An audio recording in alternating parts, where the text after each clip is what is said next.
dobrodošli u još jedan Photoshop tutorial. U ovom tutorialu ću da vam pokažem kako da izberite zube. Sad naravno, potrudite se da što više perete zube, da ne bi došli u situaciju da morate stalno da ubacite sliku u Photoshop pa da izbeljujete zube, jer je to nije veliki proces, ali ako morate non stop to da radite nije interesantno, tako da bolje perite zube nego da ih izbeljujete u Photoshopu. Ali opet, hajde da vam pokažem kako to da radite. Dakle, jednostavno je poprilično, znači pokazat ću onaj baš najjednostavniji način koji većina njih koristi. Postoje mnogo načina, ali ovo vam je, kažem, neki od najjednostavnijih, da kažemo.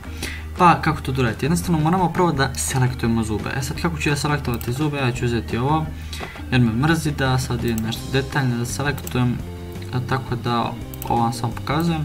Evo, proći ću ovako, znam da neće 100% lepo zaokružiti, samo da im nešto mene zeza, inače laptop, tako da možda malo bude zalagovalo nešto.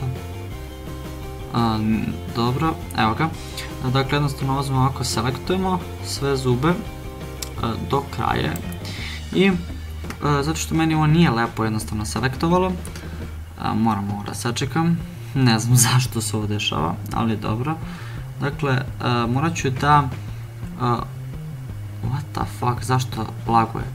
Morat ću da ovo oduzmem, kao što vidite, što nije tu. Kako ću to? Dakle, uzmemo neku alatku i jednostavno ovako oduzmemo. Sad vi selektujte na vašim zubima, ne znam, zavisi, možda slika neće biti, ovo je baš neka idealna slika da to vama pokažem, možda vama neće baš biti ovako idealno i ovolika rezolucija da vidite, to sve lepo vidite, ali jednostavno se snađite i selektujte nekako vaše zube.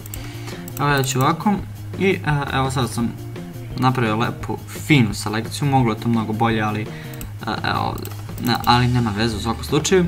I sad imamo select i ovdje idemo modify i feature. Sad, ja sam stavio bio 5, ali ne valja, stavite negdje oko 3 piksela otprilike.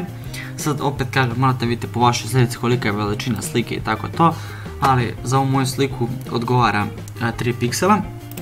I idemo adjustment i idemo ovdje.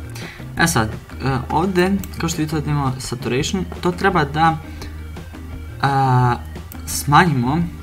Sad možete smanjiti do kraja, ali pazite, morate gledati da vam slika izgleda što realnije. Dakle, jednostavno, ako slika nije realna, onda morate da imate mere u izbeljivanju, jer ako previše izbelite, onda će vas provaliti vrlo lako da ste izbelili u Photoshopu, tako da nemojte to radite. Evo, najlakše možemo samo ovo i ovo, ali vidite, ovo je ipak preterano, tako da, evo, ja ću staviti recimo saturation negdje ovdje na -72, a ovo mogu da povećam na, šta znam, na nekih 43, evo, nek bude na 43. I jednostavno idemo OK i onda ovo sve lepo deselektujemo i evo, sad već malo dodaljim da vidimo lepo da su zubi baš onako fino izbeljeni. Ja sad nisam stavio dupli layer da bi vam pokazao kako to je izgledalo, ali mnogo je bolje nego što je bilo. Tako da, eto ljudi, to je neki najjednostavniji način koji sam mogao da vam pokažem kako da izberete zube.